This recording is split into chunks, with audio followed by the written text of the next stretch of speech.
আপনি লিখে রাখতে পারেন, চরমোনাই কখনোই জামাতের সাথে জোট করবে না, বরং চরমোনাই জামাতের সাথে একটি সমঝোতায় যাবে। জোট আর সমঝোতার মধ্যে আকাশ পাতাল পার্থক্য রয়েছে, যা আপনারা অনেকেই জানেন। বাংলাদেশের রাজনৈতিক প্রেক্ষাপটে ইসলামী আন্দোলন বাংলাদেশ চরমোনাই পীরের সংগঠন বরাবরই দ্বিচারিতার মুখোমুখি হয়। ইসলামী আন্দোলন বাংলাদেশ ইসলামী ঐক্যের স্বার্থে জামায়াতে ইসলামী বাংলাদেশের সাথে সমঝোতা করার উদ্যোগ নিয়েছে। এটি মোটেও জোট নয়, বরং ইসলামের পক্ষে একটি ভোট একত্র করার জন্য সাধারণ সমঝোতা। কিন্তু এই সমঝোতাকে দেখে একটি বিশেষ মহল তীব্র বিরোধিতা করছে, বিশেষ করে জমিয়তে ওলামা ইসলাম। তারা বলছে জামায়াতের আকীদার সমস্যা আছে, তাদের সাথে কোনো প্রকার সমঝোতা ঐক্য হতে পারে না। অথচ এরা ভুলে গিয়েছে 18 দলীয় জোটের ভিতরে তারা জামাতের সাথে ছিল, তখন জামাতের আকীদায় কোনো সমস্যা ছিল না। আজ ইসলামী আন্দোলন বাংলাদেশ চরমোনাই পীরের সংগঠনের সাথে যখন সমঝোতা করতে চাইছে, তাতেই তাদের আপত্তি।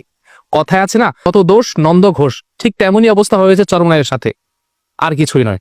আসলে জমিয়তের সমস্যাটা আকীদার সাথে নয়, সমস্যাটা হলো স্বার্থ।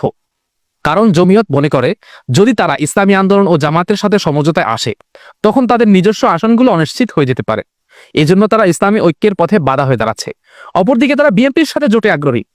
বিএনপির আকীদা খুব ভালো তাদের কাছে।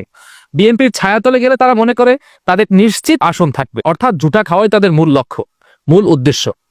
ইসলামী ঐক্য নয়, উম্মার শক্তি নয়, বরং নিজেদের স্বার্থই তাদের চিন্তা। কিন্তু ইনশাআল্লাহ আপনারা নিশ্চিত থাকেন, এদেরকে বিএনপি ব্যবহার করার পরে টিস্যুর মতো ফেলে দিবে। 2018 সালে জমিয়তকে তেমন একটা ছাড় দেয়নি বিএনপি। আগামী নির্বাচনেও তাদেরকে হয়তো 2-1টা আসন ছাড় দিতে পারে। বিএনপি এটা করবে, কারণ ইসলামপন্থীদেরকে ট্যাকেল দেওয়ার জন্য এটা জরুরি। তবে ইনশাআল্লাহ ইসলামী ঐক্যের বিপরীতে এই ঝুটাখোররা টিকতে পারবে না। পরবর্তীতে আসা যাক জামাতের সাথে সমঝোতার বিষয়টা নিয়ে। ইসলামী আন্দোলন বাংলাদেশের অবস্থান পরিষ্কার, আমরা জামাতের সাথে জোট করছি না।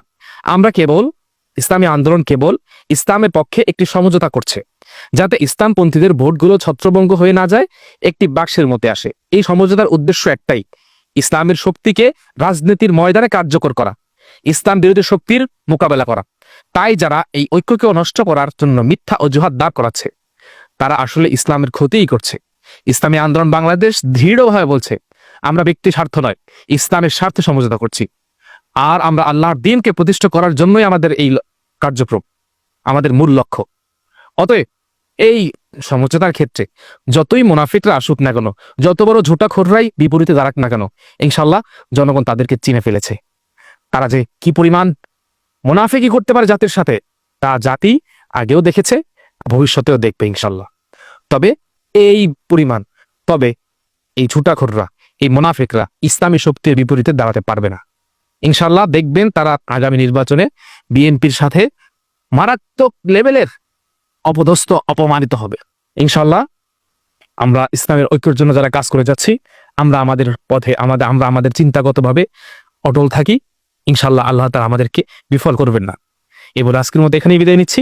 আসসালামু আলাইকুম ওয়া রাহমাতুল্লাহি ওয়া বারাকাতুহু।